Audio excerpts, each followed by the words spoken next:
home. 911. Fucking please. Emergency. Hello, please, I need help. Please, I need help. She told us, not once, not quietly, not in a way you had to look hard to find. She told us on TikTok with a cut on her nose and bruising under her eye, laughing the way people laugh when they have learned to make pain easier to swallow. She told us with her body, the marks that showed up between videos, the stories she delivered with that same energy, that same confidence, that same unapologetic presence that made nearly 300,000 people stop and watch every single time she posted. She told us, and we kept scrolling. Girl Alala was 21 years old. She was a hairstylist from Pompano Beach, Florida. She was a creator, a wig expert, a young black woman who built something real on the internet, a space that was entirely hers, full of color and humor and the kind of life that made people feel seen just by watching. On November 14, 2025, she was shot and killed by her boyfriend of 3 years while sitting in the passenger seat of his car in Lauderdale Lakes, Florida. She had been trying to get out of that car before it happened. The footage shows it. We saw it, and most of us kept scrolling. You were watching Fatal Rejection. Subscribe before you go any further. Before anything else, before the relationship, November 14th, before any of it, you need to know who she actually was. Guralala grew up in South Florida. She was a hairstylist by trade, working out of Pompano Beach, specializing in wigs, the kind of detailed, color-forward work that takes a real eye and real patience. She was good at it. Off camera, that was how she moved through the world, with her hands, creating things. On camera, she was something else entirely. She found TikTok, and TikTok found her back.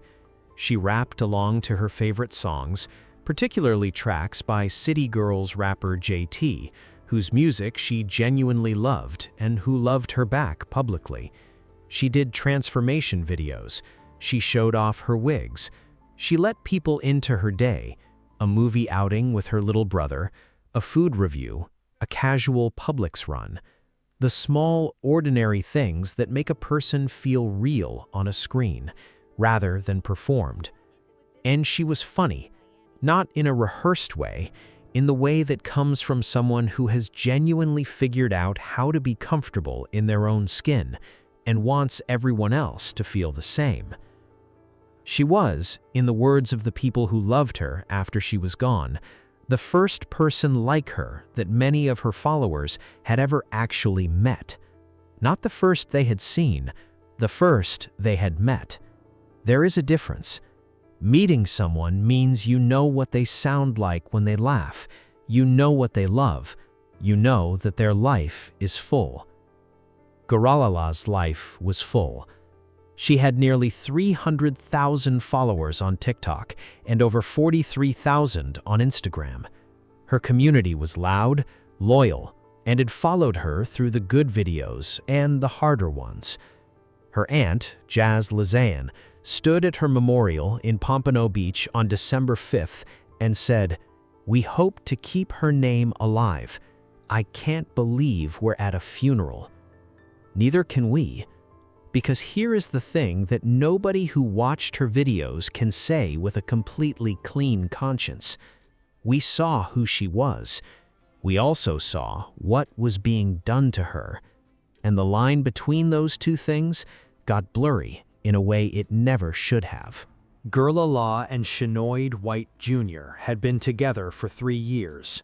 He was 25, a former defensive lineman who had played college football at Bethune-Cookman University in Daytona Beach before leaving the program. He was from Fort Lauderdale.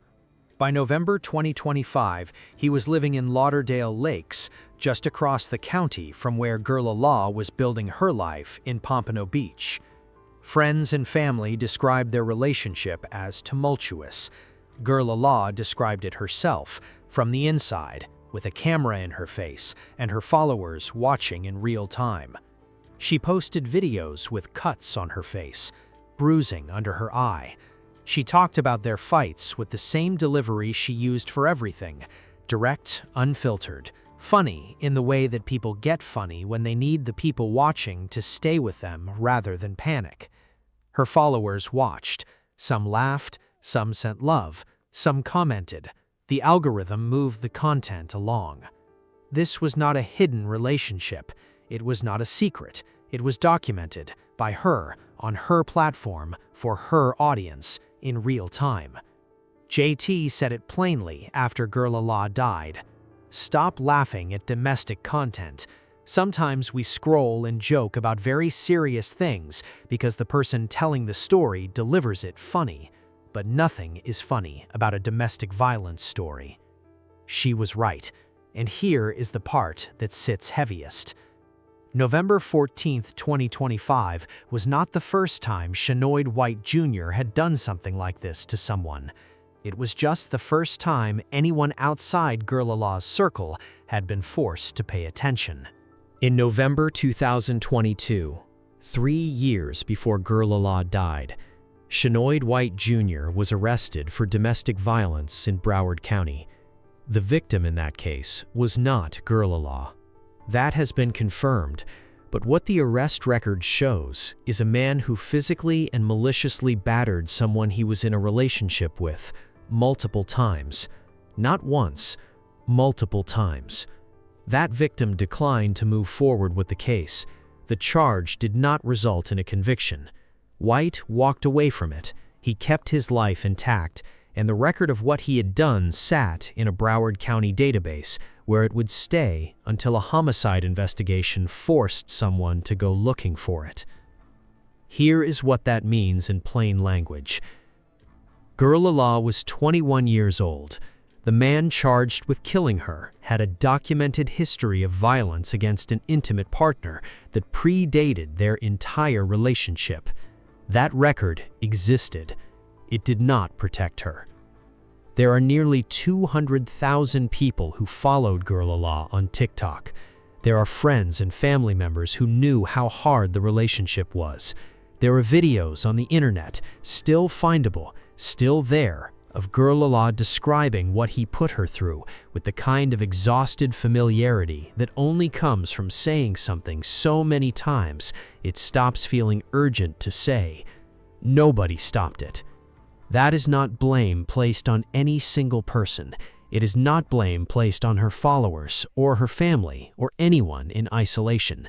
It is the weight of a pattern, the pattern of women in violent relationships who move through systems that were not built to catch them in time, through communities that love them deeply but do not always know how to help, through an internet that turns their hardest moments into content and keeps moving. Gurlala was not a cautionary tale.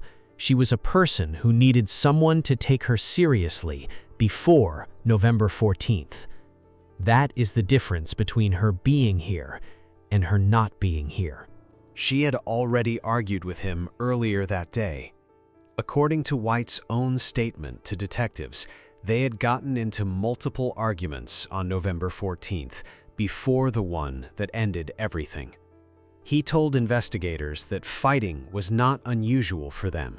That was the word he used, usual. Fighting was usual. Shortly before 7 p.m., White's beige Chevy Malibu pulled into a driveway on the 3300 block of Northwest 37th Street in Lauderdale Lakes. The surveillance footage from a nearby Tesla captured what happened next. Both doors briefly opened, then the driver's door reopened. White pulled a gun from his waistband. The passenger door opened. That was Gurlala trying to get out. He walked around to her side. He grabbed her by the hair and put her back inside the car. He paced. He had his phone in his hand. And then he fired into the passenger seat. Neighbors on that block heard 2 gunshots. White called 911 himself. His voice on the recording was frantic. "I need help. Please, I need help. Hurry up and get here." The same man who fired into the seat where she was sitting picked up a phone and begged for someone to come save her. When deputies arrived, he flagged them down from outside the car and led them to her. Deputies found Gurlala in the front passenger seat. Blood had saturated the seat, pooled on the floorboard, and trailed out through the open door onto the pavement.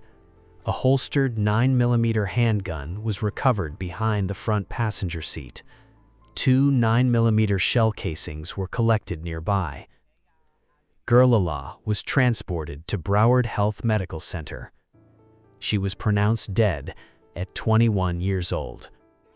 Shanoid White, Jr. was taken into custody at the scene. He was booked into Broward County Jail with no bond. He was charged with first-degree murder with a firearm.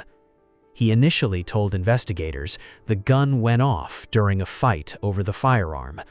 The surveillance footage from a stranger's parked Tesla, footage nobody asked for, footage nobody planned, told a different story entirely. Gurlala had tried to get out of that car. She knew. The footage shows she knew. The internet found out the way it always finds out. Fast, fragmented, and all at once. Her followers flooded her last posts. People who had watched her do her wigs, rap along to JT, take her little brother to the movies, and laugh through the hard parts of her life. They showed up in the comments of her social media with candles and broken hearts, and the particular grief of people who feel they knew someone they never actually got to meet. And then the resurfacing began.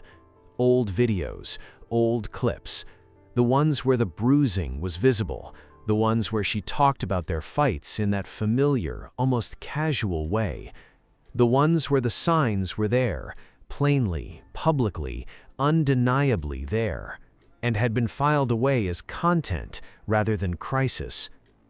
JT, who had appeared in Gurlala's videos, who had exchanged "I love you" with her on camera in 2024, who knew her beyond the screen, donated to the GoFundMe her family created. The campaign surpassed its $25,000 goal. JT wrote what needed to be written. "Rest, beautiful Gurlala. We love you. In heaven will never be boring now that you are there. Your boldness, energy, humor, and beauty will be missed.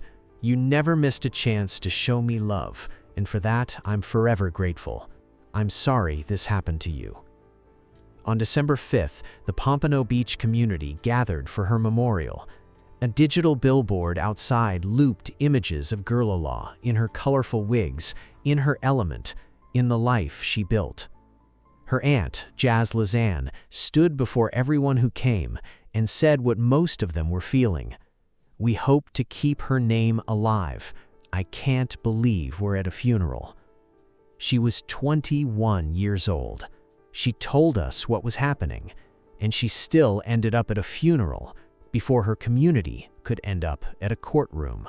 Right now, Shanoid White, Jr. is in Broward County Jail. He has been there since November 14th, 2025, the night he called 911 from outside the car he had just fired into. He was denied bond. He is not going anywhere while the case moves. No trial date has been set. Gurlala's family is waiting. Her community is waiting. The people who flooded her comment sections with candles and then watched the old videos resurface, the ones with the bruising, the ones where she laughed about the fights, they are all waiting. Waiting to see if a trial date gets announced. Waiting to see if the evidence that already exists, the Tesla footage, the 911 audio, the arrest report, the prior domestic violence record from 2022, if any of it gets the kind of weight in a courtroom that it deserved long before November 14th. Gurlala's pain posted about it publicly, and the question her community is sitting with right now, the one nobody has a clean answer to, is why that level of visibility did not translate into protection. She was not invisible. And it still was not enough.